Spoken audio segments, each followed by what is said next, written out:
Kwanza, hili ni kanisa la Kenya Assemblies. Tunamwamini Yesu Kristo, tunaamini katika utatu wa Mungu, na tunaamini katika mafundisho ya kweli yaletayo uzima na tumaini katika maisha ya mwanadamu. Tunaamini pia ya kwamba kila anayeonja neno la Bwana, kama vile Biblia inasema, njooni muonje ya kuwa Bwana ni mwema, kutoka ndani mwake zitatoka chemchemi za maji ya uzima. Ninaamini asubuhi ya leo katika neno la Bwana, Yesu alisema mwanadamu hataishi kwa mkate tu, bali kwa kila neno litokalo katika kinywa cha Bwana. Kwa hivyo asubuhi ya leo unapoingia katika ibada hii, wale tuko katika mtandao na wale tuko katika the in-service, ninaamini ya kwamba Bwana atakuzungumzia, maana kila siku unahitaji neno la Bwana likupatie uzima na tumaini la milele. Biblia inatuambia katika kitabu cha Matendo ya Mitume sura ya 4 mstari wa 12 ya kwamba wala hakuna wokovu katika mwingine awaye yeyote, kwa maana hapana jina jingine chini ya mbingu walilopewa wanadamu litupasalo sisi kuokolewa kwalo. Ni jina la Yesu Kristo pekee lina nguvu na lina uwezo wa kutuokoa. Nimekuwa nikiendeleza mafundisho kuhusu wokovu, na Jumapili iliyopita nilinena kuhusu umuhimu wa wokovu na sehemu ya Roho Mtakatifu katika wokovu ndani ya maisha yetu. Na Bwana alitusaidia tukaelewa ya kwamba kutokana na kitabu cha Yohana, Injili kulingana na Yohana sura ya 14, ya kwamba Roho Mtakatifu hutushawishi, na pia Roho Mtakatifu yeye hutukumbusha neno la Mungu, hutukumbusha yale ambayo tumefundishwa. Na tunaelewa ya kwamba mwezi wa 5 ni mwezi wetu wa Kipentekoste. Tumeweka kando mwezi huu kwa ajili ya kila muamini kuomba kujazwa na Roho Mtakatifu. Kwa hivyo katika mahubiri yetu mengi tutatilia mkazo umuhimu wa muamini kujazwa na Roho Mtakatifu ili atembee katika maisha ya utauwa. Maana siku hizi za mwisho watu wengi, kama vile kitabu cha Timotheo wa kwanza kinachosema, mwandishi wa kitabu hichi Paulo anasema kutafika wakati ambapo watu watakuwa na mfano wa utauwa, lakini wanakana nguvu za Mungu. Na hii ndio sababu unahitaji wewe na mimi tujazwe Roho Mtakatifu. Ni sisitizo ya kwamba kila siku unayoishi tamani kujazwa na Roho Mtakatifu, tamani kuenenda katika Roho Mtakatifu. Kitabu cha Wagalatia sura ya 5 mstari wa 16, Biblia inatuambia ya kwamba enendeni katika Roho, hamtatimiza kamwe tamaa za mwili. Kwa hivyo the moment we are walking in the Spirit, we shall not fulfill the desires of the flesh. Na hivyo mara nyingi unapata katika uamini Ukristo, watu wengi wanakiri ya kwamba nimeokoka, lakini mienendo na njia zao zinamkana Kristo. Lazima tujazwe na Roho Mtakatifu ili tuweze kutimiza madhumuni ya imani, na ili tukaweze kutembea katika mwito ambao tumeitiwa wa uzima wa milele. Siku ya leo ninataka tuangalie gharama ya wokovu, na pia tuangalie wokovu, mifano ya wokovu katika Agano la Kale. Nataka ufungue katika kitabu cha Zaburi sura yake ya 8 mstari wake wa 3 hadi mstari wa 4. Zaburi sura yake ya 8 tuanzie mstari wa 1 hadi mstari wa 4. Neno la Bwana linasema hivi, kama umepata sema amen. Zaburi sura ya 8 mstari wa 1 mpaka wa 4. Wewe Mungu Bwana wetu, jinsi lilivyo tukufu jina lako duniani mote. Wewe umeuweka utukufu wako mbinguni, vinywani mwa watoto wachanga na wanyonyao umeiweka misingi ya nguvu. Kwa sababu yao wanaoshindana nawe uwakomeshe adui na mijilipiza kizazi. Mstari wa 3 na 4. Nikisiangalia mbingu zako, kazi ya vidole zako, mwezi na nyota ulizoziratibisha, mtu ni kitu gani hata umkumbuke, na binadamu umwangalie? Now when we are looking at these words, tunaangalia the cost of salvation, gharama ya wokovu. Jambo la kwanza ningependa uelewe kabla tuangalie mifano ya wokovu katika Agano la Kale. I want you to understand this.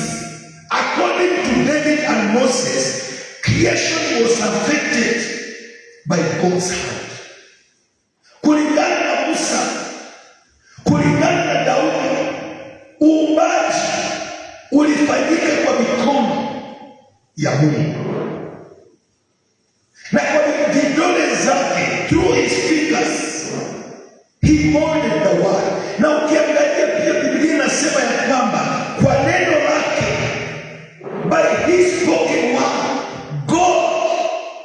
God created and brought salvation. That is why katika kitabu cha Mwanzo sura ya 1 mstari wa 3 neno la Bwana linasema ya kwamba Mungu akasema iwe nuru, na ikawa nuru. Kwa hiyo wokovu tunaopata, it has been molded and created by God himself, by his hands and by his word. Na ni vizuri uangalie kusudi la Bwana in your life. Kitabu cha Zaburi sura ya 33 mstari wake wa 6 mpaka wa 9, neno la Bwana linasema hivi. Zaburi 33 mstari wake wa 6 mpaka wa 9. Hivi ndivyo mwandishi wa kitabu hiki anasema, verse 6: kwa neno la Bwana mbingu zilifanyika, na jeshi lake lote kwa pumzi ya kinywa chake.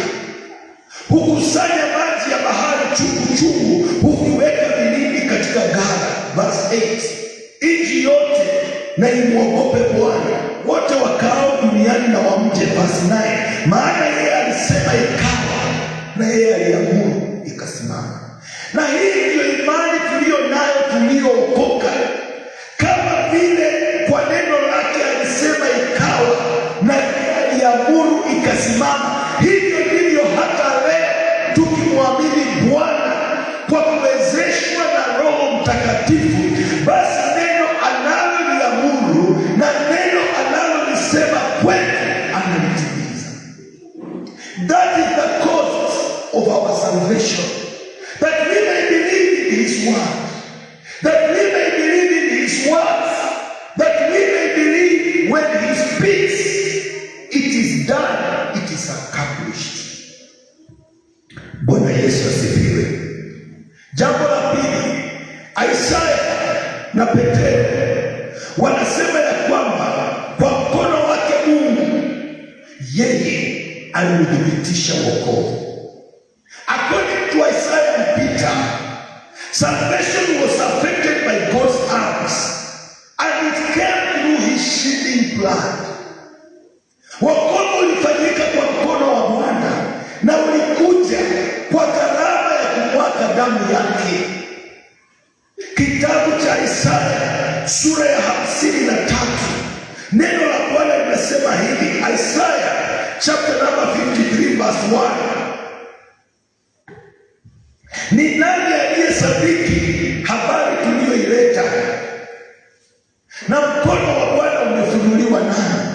Maana alikuwa mbele zake kama mche mwororo, na kama mzizi katika nchi kavu. Yeye hana umbo la uzuri, na tumwonapo hana uzuri hata kumtamani.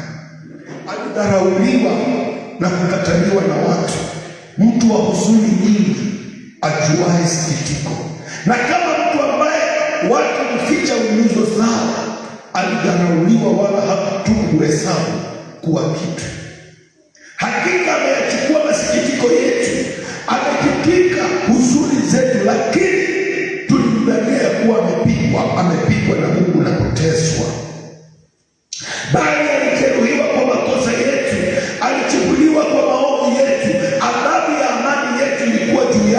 kwa kupigwa kwake sisi tumepona.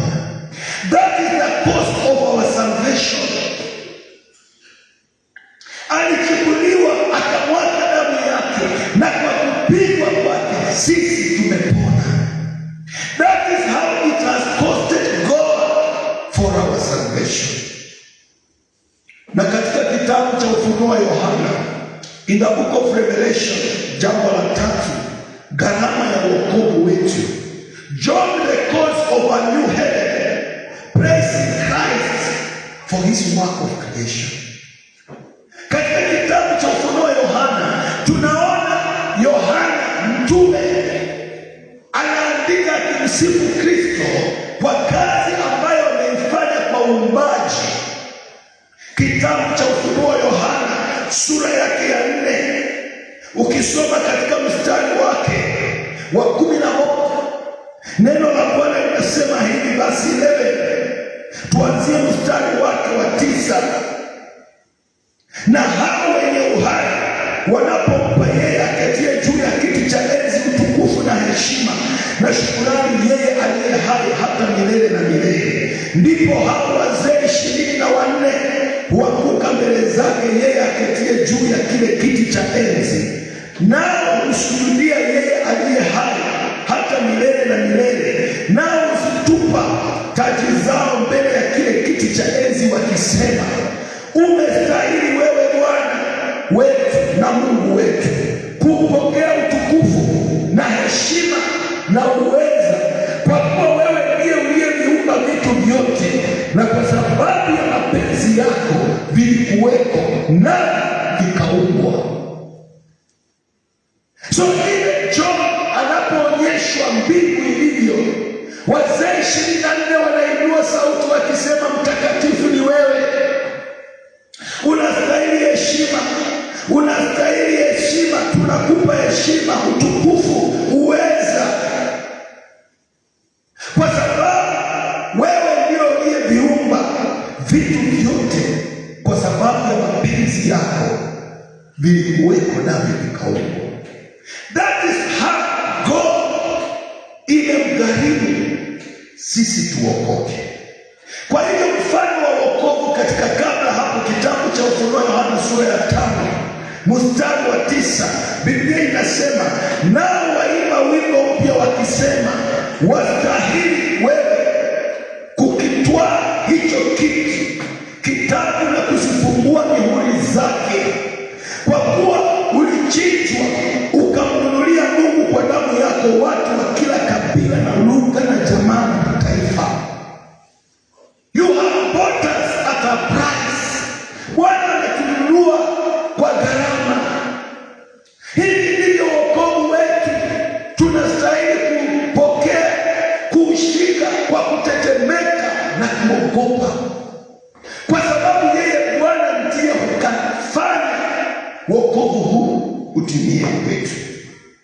Je, katika Agano la Kale mfano wa wokovu wetu ni upi? Ningependa muelewe ya kwamba katika Agano la Kale kuna matukio yaliyotokea na kuna watu waliothibitisha ambao wanadhihirisha mfano wa wokovu wetu katika Agano Jipya, na nimeandika pale kwa our bulletin, they are depicted by events. Wokovu unadhihirishwa kwa matukio. Kwa mfano, the Passover, ile Pasaka, matukio ya yule nyoka wa shaba jangwani, it is a sign of salvation. Ukiangalia institutions kama Sabato, objects kama lamps, kama mafuta, kama hekalu, places like Jerusalem, Egypt, Babylon, Canaan, and individuals like Adam, Isaac, Joseph, and Joshua, Jonah, they serve as a foreshadow, a particular New Testament aspect of salvation. Kwa hiyo matukio yote yanayofanyika katika Agano la Kale yanadhihirisha, yanafanyika kama mfano wa kudhihirika wokovu unaotokea katika Agano Jipya. Na Jumapili iliyopita tulikuwa tunaangalia